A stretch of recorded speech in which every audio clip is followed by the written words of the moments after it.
இன்றைக்கி நைட் டின்னருக்கு தம்பிக்கு பாப்பாவுக்கு பருப்பு சோறு அப்புறம் தவு வந்து ஃப்ரை பண்ணியிருந்தேன். அதுவும் ஏர் ஃப்ரையில் தான். சில தவில் பார்த்தீங்கன்னா உப்பு போட்டிருப்பாங்க, செக் பண்ணிவிட்டு வேணும்னா ஆட் பண்ணிக்கலாம். மசாலாவுக்கு நான் பாபாஸோட மீன் மசாலா மட்டும் சேர்த்துருந்தேன். வேணும்னா வந்து குழம்பு மிளகாய் தூள் கூட சேர்த்து மிக்ஸ் பண்ணலாம். அதுக்கப்புறம் எண்ணெய் ஸ்ப்ரே பண்ணி ஏர் ஃப்ரையில் 180 டிகிரி செல்சியஸில் 50 மினிட்ஸ் குக் பண்ணோம் அப்படின்னா சூப்பராக ரெடி ஆயிரும். இங்கே இந்தியன் ஸ்டோர் போய் காய்கறிலாம் வாங்கணும் அப்படின்னா கருவேப்பிலை கொத்தமல்லி வந்து ஃப்ரீயாக கொடுப்பாங்க.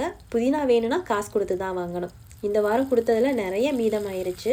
பிரியாணிக்காக வாங்கின புதினால கொஞ்சோண்டு மட்டும் வதங்கி போயிருந்துச்சு. சரின்னு சொல்லி எல்லாத்தையும் போட்டு துவையல் செஞ்சுட்டு கொஞ்சம் காரமாக மஷ்ரூம் கிரேவி செஞ்சுருந்தேன். தாச்சியில் கொஞ்சம் எண்ணெய், நிறைய சின்ன வெங்காயம், பச்சை மிளகா, கருவேப்பிலை, புதினா, தேங்காய், புளி இதெல்லாம் போட்டு ஃபஸ்ட்டு வதக்கிட்டு அப்புறம் கொத்தமல்லியை தனியாக வதக்கிட்டு ஆறினதுக்கப்புறம் மிக்ஸி ஜாரில் சேர்த்து உப்புலாம் வந்து போட்டு தண்ணி சேர்க்காமல் கெட்டியாக அரைச்சி துவையல் செஞ்சுருந்தேன். குழந்தைங்களுக்கு செஞ்ச பருப்பு சாதத்தில் கொஞ்சம் மீதம் இருந்தது. சரின்னு சொல்லிட்டு துவையல் மஷ்ரூம்லாம் வச்சு அதான் நானும் டின்னருக்கு சாப்பிட்டு இருந்தேன். இந்த துவையல் தான் அவ்வளோ சூப்பராக இருந்தது. இது வரைக்கும் ட்ரை பண்ணலைன்னா ஒரு நாள் ட்ரை பண்ணி பாருங்கள்.